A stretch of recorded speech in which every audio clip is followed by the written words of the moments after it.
दरअसल हमारे रिपोर्टर जो हैं ग्राउंड पर मौजूद हैं दीपक रावत, और इस समय वो बातचीत कर रहे हैं संजीव झा से, आम आदमी पार्टी के नेता। लेकिन भारतीय जनता पार्टी के प्रधानमंत्री, देश के प्रधानमंत्री लगातार ईडी सीबीआई से पार्टी तोड़ने का काम कर रहा है, तो आरएसएस से तो पूछना बनता है ना, क्या उनकी सहमति है कि नहीं है। भाई आरएसएस कहती है कि हम ईमानदार हैं, तो जिन को भारतीय जनता पार्टी भ्रष्टाचारी कह रहा था, प्रधानमंत्री भ्रष्टाचारी कह रहे थे। आपकी ईमानदारी पे भी तो सवाल उठा रही है ना बीजेपी। आप कह रहे थे कि ईमानदारी की राजनीति करने हम आए हैं, अब आपके बंगले को लेकर सवाल उठते हैं, आप पे कथित शराब घोटाला बना दिया गया, आपके तमाम नेता चले गए, तो आपको भी तो अपना ईमानदारी का सर्टिफिकेट आगे रखना होगा। यही वजह है कि आप इस तरीके से आप आरएसएस पे ही सवाल उठा रहे हैं। नहीं, एक बात समझिए आप, आज सुप्रीम कोर्ट ने लगातार जो बेल ऑर्डर, चाहे मनीष जी के बेल ऑर्डर हों, चाहे अरविंद जी के बेल ऑर्डर हों या हमारे बाकी नेताओं के बेल ऑर्डर हों, लगातार ये कहते रहे कि मनी ट्रेल कहाँ है बताओ, रिकवरी क्या हुआ ये बताओ, ट्रायल तुम शुरू नहीं कर रहे, और ये भी कहा कि आप सांप सीढ़ी का खेल खेल करके गलत तरीके से जेल में बंद रख रहे हो। मनीष जी केस में कहा, अरविंद जी के केस में कहा कि इनका अरेस्ट न्याय के साथ मजाक उड़ाना है। तो मैं नहीं तो कोर्ट कह रही है ना, हम डे वन से कह रहे थे सीबीआई एक पार्टी बन के काम कर रही है भारतीय जनता पार्टी का, कोर्ट ने भी कहा कि पिंजरे में बंद तोता की तरह काम कर रही है। तो जो एजेंसी हमारी जांच कर रही है उसको सुप्रीम कोर्ट ने सर्टिफिकेट दिया है कि वो इंडिपेंडेंट जमानत मिली है, अभी सिर्फ केस खत्म नहीं हुआ है, ये भी तो बीजेपी कह रही है, ये भी तो लोग कह रहे हैं, उसको कैसे से आप लोगों के बीच लेकर जाएंगे। पहले लगातार भारतीय जनता पार्टी कहती थी, नेता कहते थे, आप निकाल लीजिएगा सबके बयान कि अगर ईमानदार हैं तो बेल क्यों नहीं मिल रही, अगर ईमानदार हैं तो बेल क्यों नहीं मिल रही, बेल मिल जानी चाहिए थी। अब बेल मिल गई तो कहते हैं कि निर्दोष साबित, तो ट्रायल क्यों नहीं शुरू करते। 24 महीने हो गए, ट्रायल शुरू करो ना।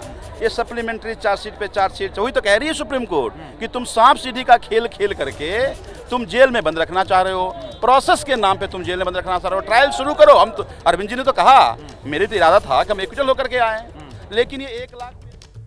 ठीक है, तो ये प्रतिक्रियाएं लगातार आ रही हैं ग्राउंड से, और निवान शर्मा इस समय हमारे साथ मौजूद हैं, आम आदमी पार्टी के प्रवक्ता हैं। निवान जी, जिस बात का जिक्र अभी प्रोफेसर संगीत रागी ने किया, उनकी तरफ से कहा गया कि साहब अगर मैं ईमानदार हूं तो जेल का जवाब वोट से दो। यही तो पूरा नैरेटिव 2024 लोकसभा चुनाव में था, और उसका हश्र क्या हुआ वो चुनाव नतीजों ने बता दिया।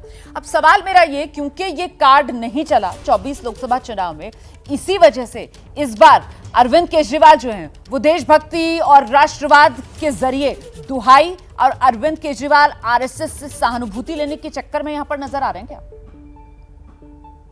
देखिए, बहुत बहुत नमस्कार। और जहां तक लोकसभा विधानसभा की बात है, वो हम हमेशा से देखते हैं कि लोकसभा में दिल्ली की जनता जो है वो कैसे हमें वोट नहीं करती है, लेकिन विधानसभा में दोबारा जब हम चुनाव में जाते हैं तो प्रचंड बहुमत देती है। तो ये तो दोनों चीजें अलग अलग हैं, इनको हम मिक्स नहीं कर सकते हैं।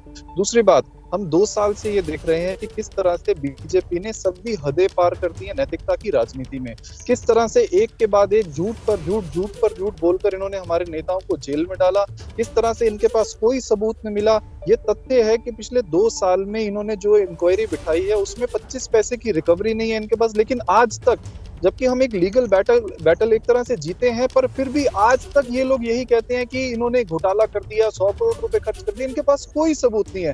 तो कहीं ना कहीं इनके झूठ को अंत तो लगाना पड़ेगा। जब लीगल बैटल, जब कोर्ट ने इतनी सख्त टिप्पणियां कर दी, उसके बाद भी ये झूठ बोलने से नहीं हट रहे हैं, तो हमने ये निर्णय लिया है कि अरविंद केजरीवाल जी जो है वो जनता के बीच में जाएंगे। अगर ये कोर्ट को भी नहीं मानते हैं, अगर ये एजेंसीज की रिपोर्ट्स को भी नहीं मानते हैं, अगर ये किसी कानून को नहीं मानते हैं, तो जनता इनको बताएगी कि अगर ईमानदार व्यक्ति को आप जेल में डालेंगे तो उसका हर्ष क्या होगा। वही इन विधानसभा चुनाव में होने वाला है। महत्वपूर्ण ये हो जाता है ना कि आज एक जो बड़ा बदलाव देखने के लिए मिला, वो किस तरीके से, अभी तक तो बात सीधे जनता की अदालत की थी, लेकिन अब जनता की अदालत में अरविंद केजरीवाल जब जाने की हुंकार भर रहे हैं, तो वो अपने लिए वकील की भूमिका में यहां पर कहीं ना कहीं आरएसएस को लाने की कोशिश में हैं। राष्ट्रवाद के नाम पर, देशभक्ति के नाम पर दुहाई देते हुए आरएसएस की सहानुभूति हासिल करने के पीछे अरविंद केजरीवाल की रणनीति क्या है, इसी को समझेंगे आगे।